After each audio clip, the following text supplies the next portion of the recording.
इस वीडियो में हम ये डिस्कस करेंगे कैसे थे रिलायंस के रिजल्ट्स, क्योंकि रिलायंस मार्केट को डायरेक्शन भी देता है एंड समझाने की कोशिश भी करेंगे कि रिजल्ट्स को हम कैसे इंटरप्रेट करें। कुछ लोगों की रीडिंग होगी रिजल्ट बहुत ख़राब है, कुछ लोगों की रीडिंग होगी बहुत अच्छा है।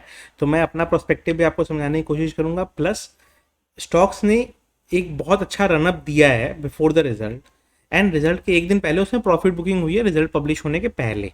तो उसके हिसाब से हम क्या इंटरप्रेट करेंगे रिलायंस को, उसके हिसाब से भी देखेंगे। तो चलिए डिस्कशन को स्टार्ट करते हैं।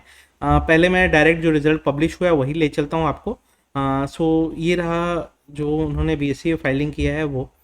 अब देखिए रेवेन्यू के नंबर्स देखेंगे आप तो जून क्वार्टर से इंक्रीमेंट है, क्वार्टर ऑन क्वार्टर देखेंगे तो थोड़ा सा इंक्रीमेंट है, और अगर आप ईयर ऑन ईयर देखेंगे तो बहुत ज़्यादा इंक्रीमेंट है। लेकिन आपको डिफरेंस समझना पड़ेगा कि अभी जो क्रूड ऑयल है वो क्रूड ऑयल आपका $100 के आसपास के रेट में चलता है, जब लास्ट ईयर सितंबर के समय ये $70 के आसपास चलता था। तो उसके कारण नंबर में आपको लास्ट ईयर के सितंबर से इस सितंबर में बहुत ज़्यादा डिफरेंस दिखेगा। वेरे जून से जब हम देखेंगे तो बहुत ज़्यादा डिफरेंस नहीं दिखेगा। क्यों नहीं दिखेगा? क्योंकि जून में ऑलमोस्ट सिमिलर रेट में हम $1000 पर बैरल के हिसाब से चल रहे थे क्रूड में। तो रिलायंस का मेजर रेवेन्यू सोर्स आपका ऑयल है। ऑयल में प्राइसिंग में अभी बहुत ज़्यादा डिफरेंस आया नहीं है, तो उस पॉइंट ऑफ व्यू से इनका रेवेन्यू बहुत ज़्यादा नहीं इंक्रीज किया है क्वार्टर ऑन क्वार्टर। एक्सपेक्टेशन था मार्केट को कि जिस तरह से अभी रशिया के थ्रू ऑयल परचेज करके सप्लाई हो रही थी एंड ऑल दैट, उससे थोड़ा सा रेवेन्यू इनका बढ़ के आना चाहिए था, जो कि नहीं दिखाई दे रहा है यहाँ पे। कोई और रीज़न हो सकता है या फिर इन्वेंट्री में होगा डेटा। आगे हम उसको और देखेंगे तो हमें समझ में आएगा कि क्या डेटा वो इन्वेंट्री में है। तो देखिए आगे दिख रहा है कि कॉस्ट ऑफ मटेरियल कंज्यूम जो है, यहाँ जो लास्ट क्वार्टर में नेगेटिव नंबर था वो यहाँ पे इस तरह से दिख रहा है, यानी कि सेम इन्होंने ज़्यादा मटेरियल बेचा है कम एक्सपेंस करके। तो वो क्लियर दिख रहा है कि सस्ता में जो क्रूड खरीदा गया उसको आप अच्छे दाम पे बेच पाए। मार्जिन लेकिन बढ़ा है क्या? नहीं, समहाउ मार्जिन नहीं बढ़ा है। मार्जिन क्यों नहीं बढ़ पाया? गवर्नमेंट ने विंडफॉल टैक्स लगा दिया, उसके कारण क्या मार्जिन इनका बढ़ नहीं पाया। तो ओवरऑल इनको खास बेनिफिट नहीं हो पाया। ठीक है।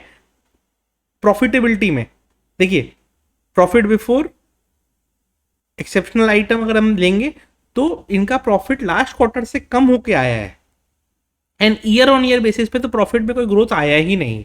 यही सबसे ज़्यादा इफेक्ट डालने वाला है। ठीक है, क्योंकि लोगों को एक्सपेक्टेशन था कि अच्छी प्रॉफिटेबिलिटी आएगी, अच्छी प्रॉफिटेबिलिटी नहीं आई है। और क्वार्टर ऑन क्वार्टर तो प्रॉफिट डिक्लाइन ही किया है आपके, ईयर ऑन ईयर में प्रॉफिट में कोई ग्रोथ नहीं है। तो वहां पे एक कंसर्न की बात है कि प्रॉफिट में ग्रोथ नहीं आया है इस बार। बट जैसे मैंने बताया आपको, विंडफॉल टैक्सेशन का इम्पैक्ट है, उसके कारण क्या प्रॉफिटेबिलिटी नहीं बढ़ पाई जैसे एक्सपेक्टेशन था। लास्ट क्वार्टर में बम्पर प्रॉफिट हुआ, बट वो गवर्नमेंट ने इस बार टैक्स के रूप में ले लिया आपसे, तो आपको उतना ज्यादा बेनिफिट नहीं हुआ।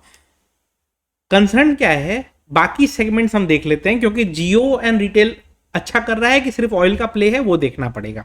ठीक है, तो एसेट्स वगैरह तो सब अच्छे हैं इनके, उनमें उसमें कोई दिक्कत नहीं है। कैश फ्लो भी अच्छा है, इस बार का कैश फ्लो भी इनका अच्छा आया है।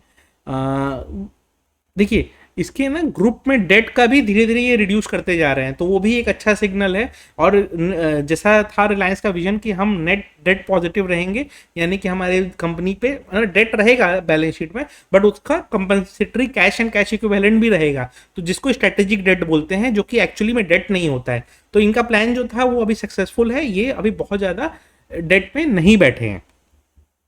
ठीक है, ये सब इन्होंने क्या कैसा कैलकुलेशन है इनका उन्होंने वो लिखा है। हम आते हैं मेन सेगमेंट रेवेन्यू में। देखिए ऑयल टू केमिकल में रेवेन्यू बढ़ा नहीं है, यही रियल कंसर्न है। जियो जो डिजिटल सर्विसेज में आता है, डिजिटल सर्विसेज में क्वार्टर ऑन क्वार्टर ग्रोथ नहीं है, लास्ट ईयर से अच्छा ग्रोथ है। इसका मतलब क्या है, जो प्राइसिंग जो बढ़ाया था जियो ने, उसका बेनिफिट यहाँ पे दिखाई दे रहा है। तो आपका जियो का रेवेन्यू पॉजिटिव है। रिटेल में भी ग्रोथ आया है। रिटेल में ये जो ग्रोथ आया है, दो रीजन है। एक तो प्राइजेस बढ़े हैं उसका, प्लस इन्होंने कुछ नए नए स्टोर्स वगैरह भी ओपन किए हैं, तो उसके कारण क्या रिटेल्स में भी थोड़ा सेल बढ़ के आया है। तो रिटेल सेगमेंट इनका अच्छा कर रहा है। जियो स्टेबल है, बहुत ज़्यादा रेवेन्यू नहीं बढ़ा है लेकिन स्टेबल है।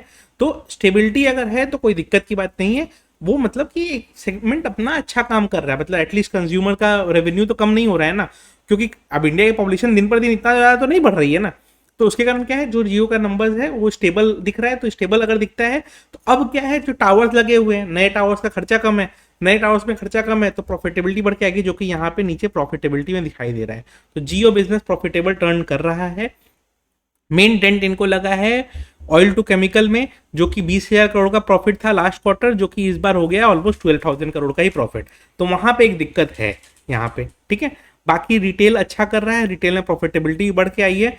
फाइनेंशियल सर्विसेज इनका बहुत छोटा सा पोर्शन है, देखने की जरूरत नहीं है। बाकी अदर बिजनेसेस भी ज़्यादा कुछ इनके है नहीं। तो ओवरऑल रिजल्ट्स को हम रीड कैसे करें कि ऑयल बिजनेसेस में इश्यूज हैं, ऑयल बिजनेस से जितनी प्रॉफिटेबिलिटी की उम्मीद थी उतनी हुई नहीं। इनफैक्ट यहाँ पे इन्होंने ना मेंशन भी किया है कि गवर्नमेंट ने इनसे कुछ 4,000 कुछ एडिशनल 4,000 करोड़ का कुछ एडिशनल टैक्स लिया है, ठीक है। तो वो जो 4,000 करोड़ का आया है जिसके कारण प्रॉफिट में इनका एडवर्स इम्पैक्ट पड़ा है, तो उसके लिए मार्केट एक बार के लिए कोई भी रिएक्शन दे, मीडियम टर्म में रिजल्ट्स को हम अच्छा रीड नहीं करेंगे। मार्केट हो सकता है एडवर्स रिएक्ट करे, मार्केट दिवाली के दिन कुछ अलग रिएक्शन दे, कुछ अलग रीड आउट करे मार्केट, बट ओवरऑल अगर हम रीड करेंगे तो मीडियम टर्म में ये अच्छा रिजल्ट नहीं है, क्योंकि जो चीज़ के कारण प्रॉफिटेबिलिटी बढ़ रही थी वो अब हो नहीं पा रही है। एंड $90 में जो क्रूड खरीदा जा रहा था रशिया से, वो प्रॉब्लम कहाँ पे है कि अभी भी नॉर्मल मार्केट में भी, मतलब नॉर्मल क्रूड का भी रेट वही हो गया है, ऑलमोस्ट उसी रेंज में है। तो इनको जो कॉम्पिटिटिव एडवांटेज मिल रहा था ग्लोबल रिफाइनर्स के अगेंस्ट, वो इनका चला गया। तो वो अब नेक्स्ट क्वार्टर से उसका रेवेन्यू बेनिफिट आता हुआ दिखाई नहीं देगा। छोटा सा ग्रोथ है रिटेल में, थोड़ा सा ग्रोथ है आपके जियो में, ऑयल टू केमिकल में इशू है। एंड अगर इन्फ्लेशनरी प्रेशर रहता है एंड इकोनॉमीज नेगेटिव जाती हैं तो रिलायंस में ये नेगेटिव ओवरऑल रहेगा। एक बार के लिए मार्केट नीजक रिएक्शन कुछ भी दे सकता है, पॉजिटिव भी दे सकता है, नेगेटिव भी दे सकता है। नेगेटिव के ज़्यादा चांसेस हैं क्योंकि स्टॉक अच्छा खासा रनअप दिया था बिफोर द रिजल्ट, एक दिन पहले प्रॉफिट बुकिंग हुई, थोड़ी सी प्रॉफिट बुकिंग और बढ़ सकती है, लेकिन मीडियम टर्म में ये नेगेटिव है। तो कोई को भी अगर एक्यूमुलेट करना है रिलायंस को तो वेट कर ले 2300 2200 का लेवल, उस रेंज में एक्यूमुलेट करे। अभी आप 2500 पे रिलायंस को खरीदोगे तो रिटर्न के लिए बहुत दिन आपको वेट करना पड़ेगा। वीडियो अच्छी लगी हो तो लाइक कर दीजिएगा।